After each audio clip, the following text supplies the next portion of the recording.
Okay, so with the wheel removed now, just in front of the airbag, you can see here we've got the main earth that comes from the cab, which is then going down to the chassis and from there to the engine.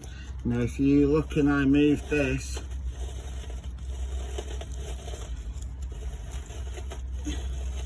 it's holding on by a wing and a prayer.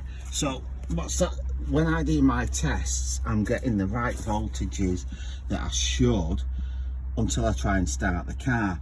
But under load, this gets hot, doesn't work, car won't start.